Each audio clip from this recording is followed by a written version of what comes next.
Dripping the finna with the sauce.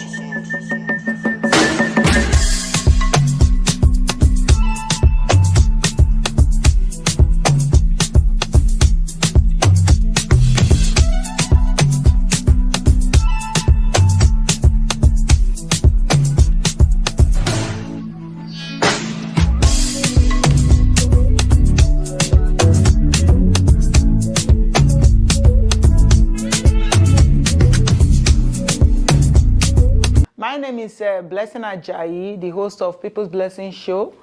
I'm here to interview our dear sister Sophia Jackson. Sophia Jackson is going for P Region District School Board, Wards 1 and 5. Sophia, how are you today? I'm great, thank you. I want to welcome you specially to GWAL Studio. This is People's Blessing Talk Show. We have come to, first of all, appreciate you for taking the bold step, especially as a black and young lady like you that have making this decision to go for this election. It's really exciting to me to see a young person like you and determined, committed and bold to go step out there to make our community proud.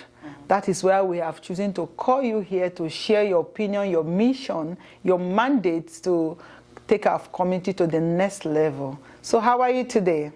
Well, after that all of those words of encouragement, and I'm glad that it resonates from me, that you're able to share those words, that comes through, because that's exactly how I feel. I feel, I'm proud and excited and a little scared. Not scared. You don't have to. But like a healthy fear, one of those that helps to push you forward. So I'm feeling really great. I'm feeling confident that I'm going to be I'm going to be in that role. Yeah, we need you there. We really need you there. Yeah. Trust me. That's one of the roles that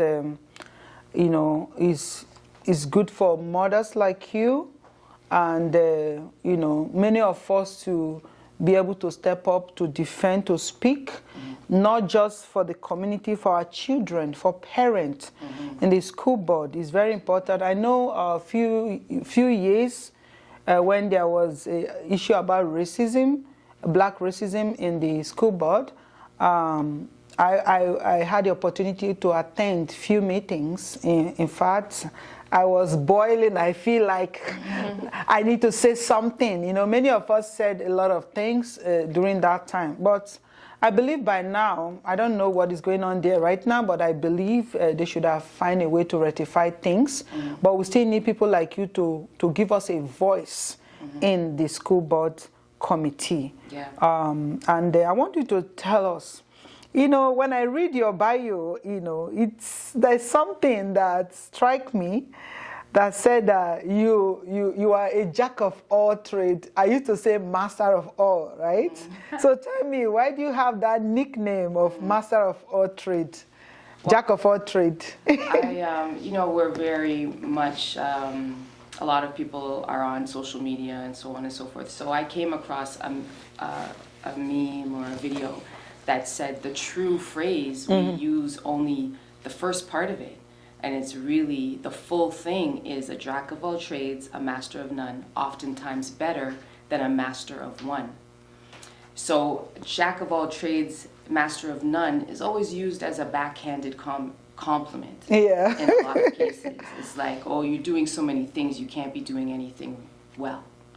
But the second part of that is oftentimes better than a master of one, really changes the connotation of that phrase and embraces that in order to be successful, you have to be good at multiple things, right? And yes. And as entrepreneurs, as creatives, as business owners, as mothers, we recognize that in order to be successful and to get things done, you have to be good at several things, and you're intrinsically good at several things without really being aware of all of the things that you're good at. And so I've often been asked why I don't just focus on one thing, like my music, or just focus on the coloring book, or just focus on this. It's like, but they're all me. You're multitasking, right? Yeah, like I said, jack of all trades, like I said, master of all. I used to give that to myself because, trust me, you know why I want to encourage people to actually take women very seriously? Women are powerful. Oh, yeah. They are very powerful, powerhouse. Yeah. Trust me, like, I used to say that I tell to myself, by God's grace, master of all, because you see, when you follow the leadership of what you are determined to do, you do it and you do it well. You're unconsciously, you're doing different things as women, and you see yourself achieving each and every one. And once you finish a role, you want to go to the next one. And that's the drive that comes within. For the spiritual understanding, we say it's by the grace of God. Yeah. God give you the enablement to be able to do so many things. Women like that, actually, I thank God for their lives. And I know you're one of them. For you to be a musician, and you are also a financial, you're a counselor, you're a musician, you're a writer. I think you do coloring too. Yeah, coloring books. I've authored author books. Yeah. And so I believe too you're a mother, right? And you're also working, like you're a counselor too. So many things. And there must be something that give you the drive to put your attention in school board, to become a trustee in school board. There must be something, there must be an experience or a thought. Like that, there is no way. We have counselor position, we have regional counselor position, but you choose school board. I want you to share with us what motivated you. Well, I don't know, this might pop up years from now, but I'm not a politician. Counselor in city council and regional council was just not appealing to me, nor was getting into this realm, like, because I already have so many things on the go. I'm a creative. I'm a very like earthy, spiritual type of person. When the idea, and it was presented to me as an idea to run for trustee, I was like, yeah, no, that's not something that I want to do. And then I started thinking about my experiences as a behavior teaching assistant at the school board. So I worked with the Peel School Board for almost 7 years as a behavior teaching assistant. I first started supporting young people in kindergarten classrooms who had special needs that required extra support. And then I started working, and always in the elementary school, so from K to 8. And then I started supporting young people who said to have behaviors, and that turned into supporting, a part of that, I shouldn't say turned into, a part of that was social emotional, how to make friends, how to engage conflict and have conflict resolution, and teaching young people, how to do that while they're out on the playground, when they're having fights. A lot of physical, our young people get physical, girls and boys, before they talk something out and use their skills, their vocal skills and their ability to have conversation, they're kicking and punching and fighting. And so that's what I realized. And then how teachers and the principals would respond to young people, and the difference between how the response was when a child was not of color versus being of color.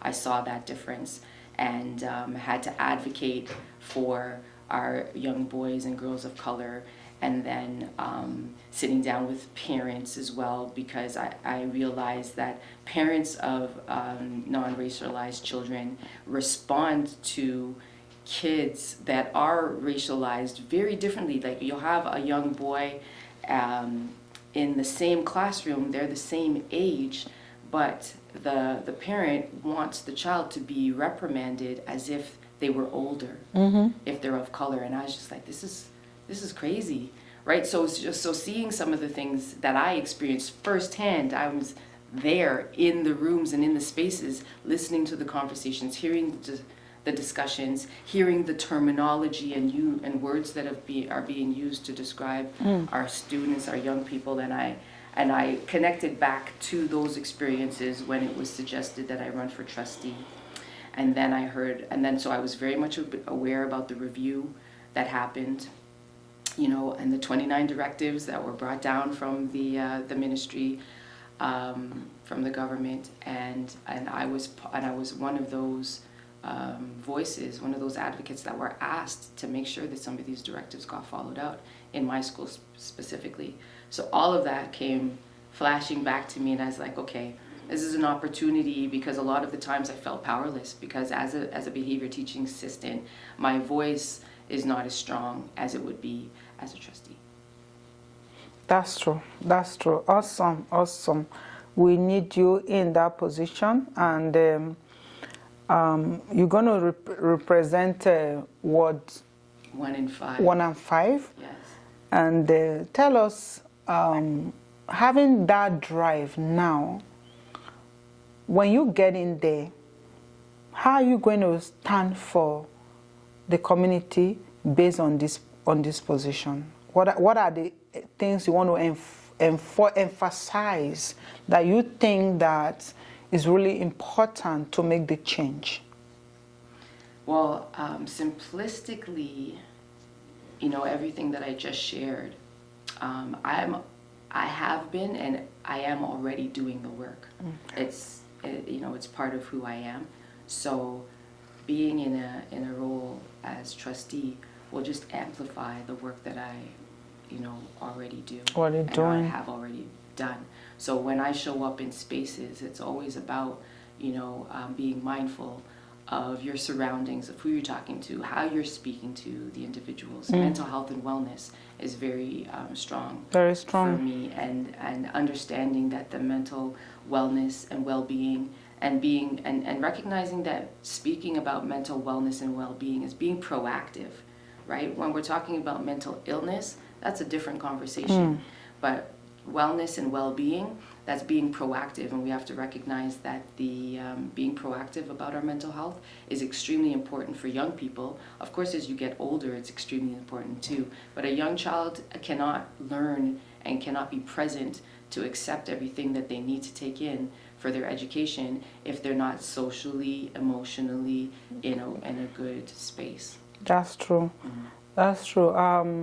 Years ago, personally, in the community where I have seen other parents, suffer some racism due to the way their children issue was not handled very well. Right. So, and it's very frustrating, and many parents don't know what to do. They succumb, right? They don't have a voice, and they don't even know where to go, right? So if any parent find themselves into this situation, and you been in the board, in the trustee board, how will you go about it? And that's one of the things I've noticed while going to the doors. That, I'm actually knocking on doors and going to families, and there's a lot of individuals who do not know who their trustee is in these wards.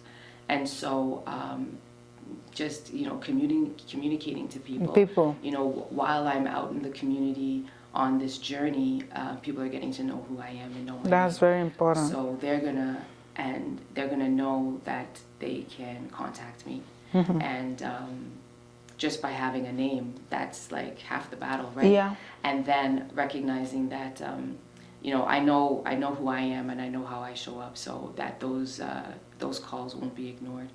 and I'll be addressing them.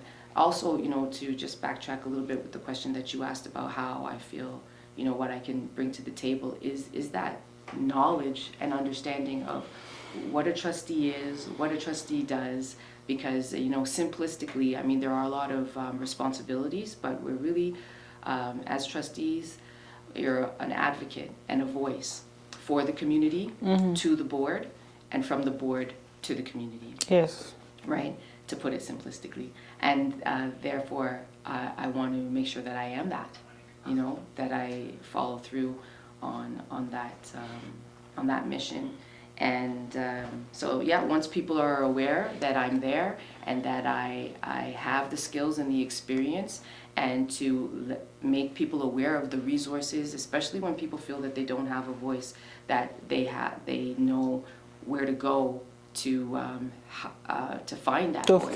Yes. Because there are a lot of resources, and there are groups out there aside from myself and the other trustees that will be at the table. I'm speaking in the positive here. Of course, you're gonna. Like Yeah. I'm going to be the trustee. Speaking in the positive. Yes. So, there's a lot of resources out there, and then even myself, I didn't have a lot of information either. So this has been a learning journey for me as well, to understand exactly what my responsibility was or is going to be. And how that I'm in support of I'm you. learning a lot. I'm learning a lot. So there is like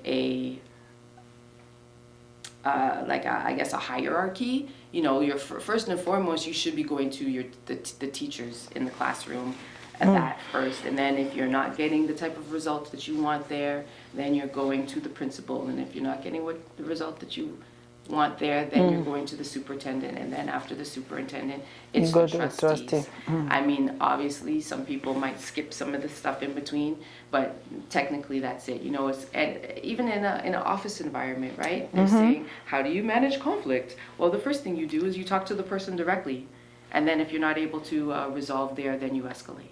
So.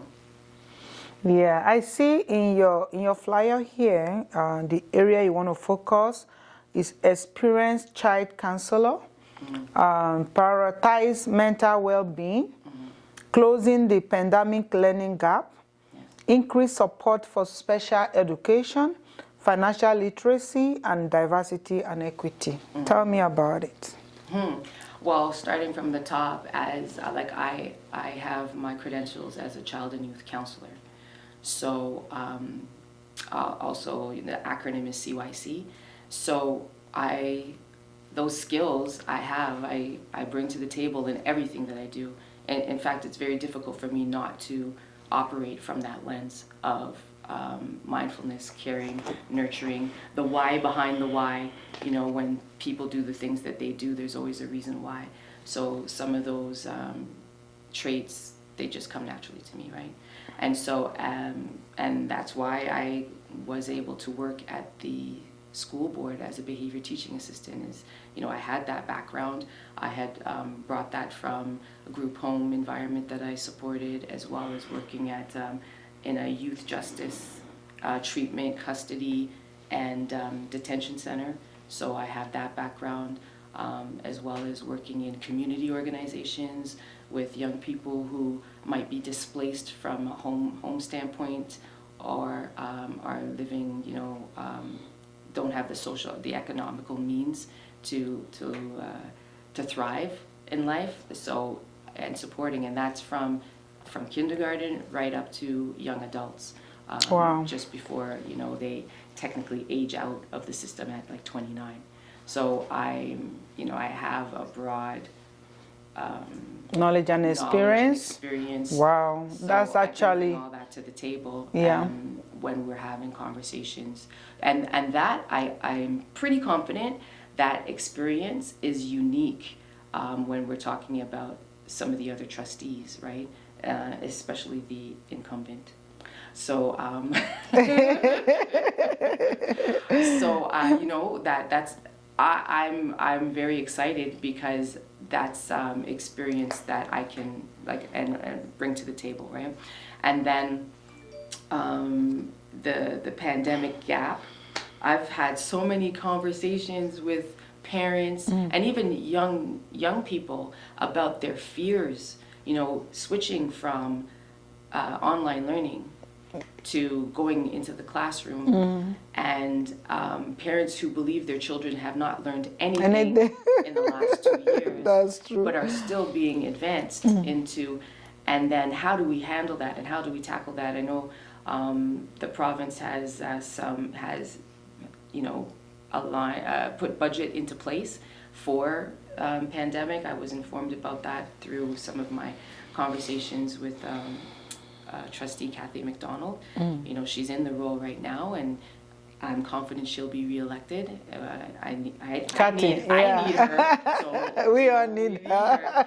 And so I know that there is budget and ideas being put in place to help us. So my role as trustee would be to support those initiatives and to make sure that they happen. Implemented. Because there's a lot of concern and worry, not just with parents but with kids too. Yeah. Yeah, they don't feel like they're prepared. Yeah. Yeah. That's awesome. That's awesome. Yeah, diversity and equity, that's me. That's how I walk. That's how I walk as a woman of color. I'm just sensitive to that, right? And then because I've seen a lot of, my experience again, that's going to be my thing, my experience within the board. I saw it play out. Sometimes there were triumphs where we really held the diversity in high regard, and there was other times where we failed. So I have that experience as well, and my opinion about finances, that's a whole other story. The socioeconomic stat of people in general, right?